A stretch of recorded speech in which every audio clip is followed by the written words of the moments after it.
대중문화를 대할 때 우리 자세는 어떻게 해야 되는가 한번 생각해 봤고요. 이제는 집단 차원이죠. 집단 차원. 나 혼자서 살아가는 것이 아니라 가정에서, 그리고 학교에서, 그리고 직장에서, 사회에서, 또 국가적인 단위 속의 한 시민으로서 살아갈 때에 우리는 기독교적으로 어떻게 이 문제를 풀어가야 될 것인가. 크게 얘기하자면 교회의 문화 전략이다, 이렇게 표현할 수가 있겠습니다. 교회의 문화 전략. 다시 말하면 대중사회 속에서 교회라고 하는 것은 아시다시피 다 건물을 얘기하는 것만은 아니죠. 교회라고 하는 것의 의미를 확장을 하면은 건물의 의미가 있는 것이 아니라 하나님이 세상에서 불러내신 그 믿음의 백성 한 사람 한 사람이 교회이고, 또 그러한 믿음의 백성들이 모여서 이룬 하나의 보이지 않는 단체, 보이지 않는 모임, 그것이 교회라고 말씀드릴 수가 있겠습니다. 그래서 대중사회 속의 교회론 그러면은 예를 들면 이런 거죠. 어떤 교인이 잘했으면 야, 기독교가 참 좋은 일도 한다라고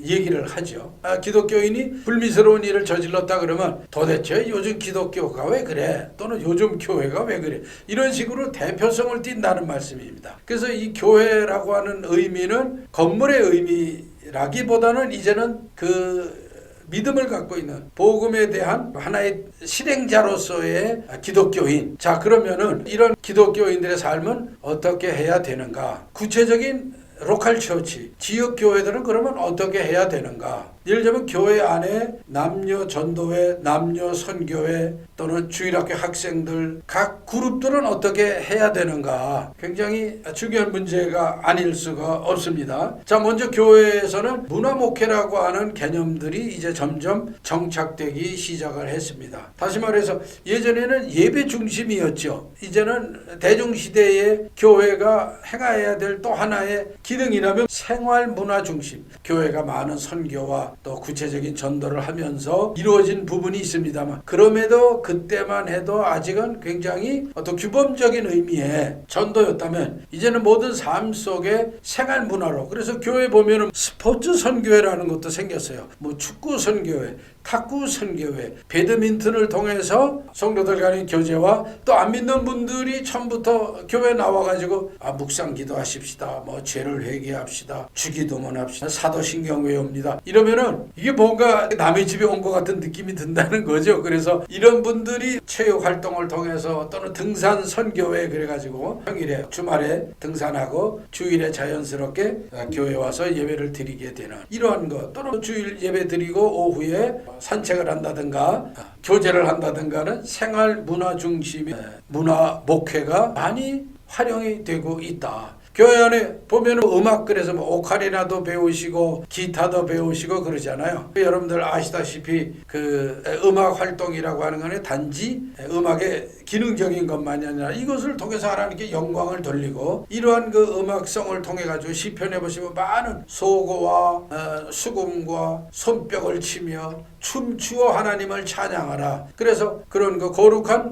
예배에 활용되는 춤도 고안을 해서 추는 그런 경우도 있고, 율동을 하는 경우도 있고, 그렇죠? 그 우리 몸을 예배의 하나의 모습으로 드리는 경우이기도 하죠. 자, 그러니까 예배 중심의 공동체에서 예배는 예배당에서 드리는 예배와 생활 속의 예배로 굉장히 확산되고 확장이 되었죠. 그 다음에 그 예배의 정신이 이제 우리의 삶 속에 들어와서 성도의 신령한 교제, 우리가 사도신경에 외우지 않습니까? 사도신경 뒷부분에 보면은 성도의 교제와, 그러니까 거룩한 성도들의 교제를 얘기합니다. 예배를 드리는 예배당 안에서의 그런 교제뿐만이 아니라 우리가 밖에서 거룩한 교제를 하는 이러한 모임이 포함이 되겠습니다. 그래서 문화의 공동체, 삶의 공동체이다. 예를 들면 이런 거죠. 우리가 부활절 때 보면은 달걀을 삶아가지고 달걀에다 예수 부활, 축 부활, 그렇죠? 부활의 은혜가 이렇게 이제 장식을 해가지고 우리끼리 먹는 게 아니라 이걸 가지고 우리 이웃에게, 이웃집들에게 가서 예수 부활하셨네, 부활절입니다, 부활의 예수님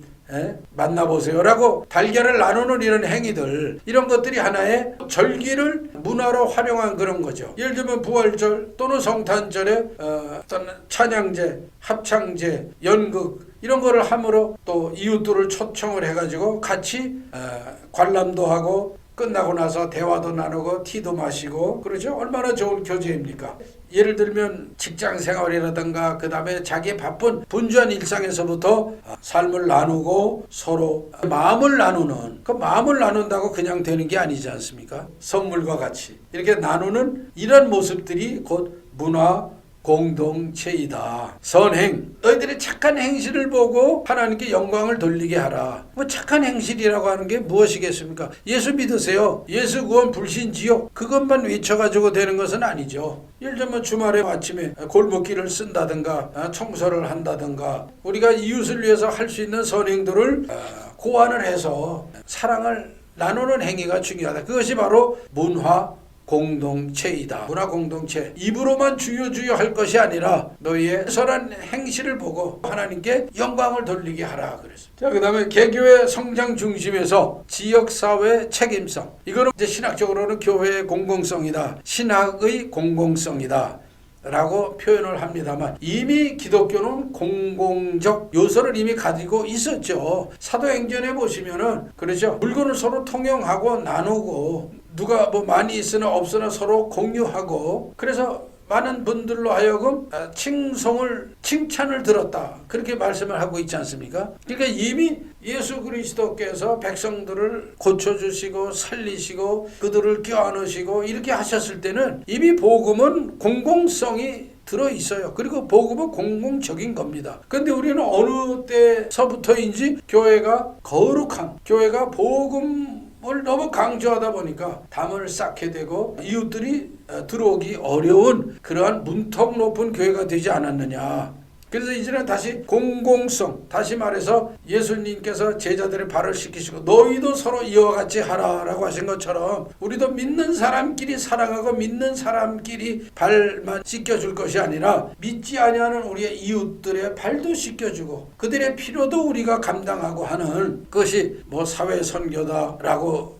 꼭 이름을 안 짓더라도 이미 했어야 됐고 그리고 또 많은 크리스찬들이 하고 있는 교회들이 하고 있는 모습이라고 봅니다. 그러나 더 확대해야 될 필요가 있다 그거죠. 교회의 공공성. 자, 그 다음에 또 하나는 뭐냐면 기독교의 역사성을 회복해야 되겠다. 우리 기독교 역사가 2000년 되지 않습니까? 2000년 되고 그 안에 복음의 역사들이 굉장히 많이 활발하게 이루어져 있어요. 여러분들이 기독교적인 나라 영국이라든가 독일, 네덜란드 이런 나라들이 식민지도 많이 했습니다만 그런 식민지와 노예 해방들을 위해서 또 주장하고 그거를 위해서 목숨을 바칠 정도로 헌신한 많은 분들이 있습니다. 그러니까 기독교의 역사성을 우리가 회복을 하자면 아주 기독교의 모범적인 사례들을 많이 발굴을 하고 그분들의 신앙적인 행위와 모습들을 선양함으로 인해 가지고 다시 잘 세워 갈 수 있는가 이런 것들을 고민해 봐야 되겠다. 그럴 때 문화가 굉장히 중요하다. 지금은 또 해체주의가 유행하는 그런 시대를 살고 있죠. 기독교가 제국주의적인 면이 있다. 예를 들자면 십자군 전쟁 같은 걸 봐라. 그렇죠? 그 다음에 뭐 미국도 십자가를 앞세워서 전쟁도 하지 않았느냐. 이런 모습들. 그래서 기독교를 해체해야 된다. 하나님을 오히려 해방시키라 라고 하는 그런 신학도 생겼어요. 하나님께서 지금 인간의 신학 때문에 갇혀 계시다는 거예요. 왜냐하면 옹졸한 교회, 편협한 교회들에 하나님이 갇혀 있고 그 다음에 그러한 그 옹졸한 신학에 의해서 하나님이 지금 야야 나 갑갑해 라고 하신다는 거예요. 그러니까 오히려 해체주의자들이 신을 해방시켜라. 인간에게 갇혀져 있는 신을 해방시켜라. 신이 누구냐? 곧 인간에게 깃든 신성이 곧 신이다. 이렇게까지 얘기하는 아직까지 하나님을 주장하는 기독교는 구시대적인 것이다.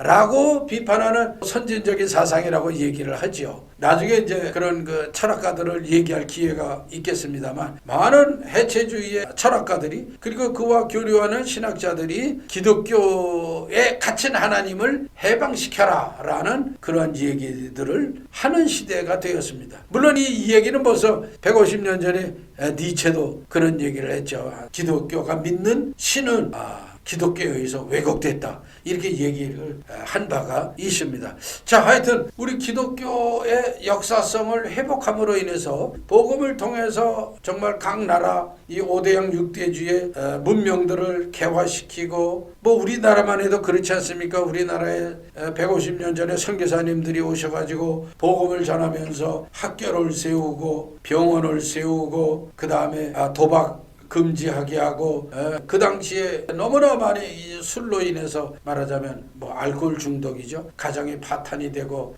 남자들이 그저 술 먹고 여자들을 때리고 이런 잘못된 그런 또는 축첩제도 같은 것들이 유행했던 그런 시대에 기독교가 들어와가지고 기독교에서 남존여비 사상들을 다 타파하고 정말 그래서 교회 안에 여성들이 엄청 들어오지 않았습니다. 여성들이. 물론 신앙심이 깊어서일 수도 있겠습니다만 여성들의 피난처, 여성들의 구원의 장소가 바로 예배당이었어요.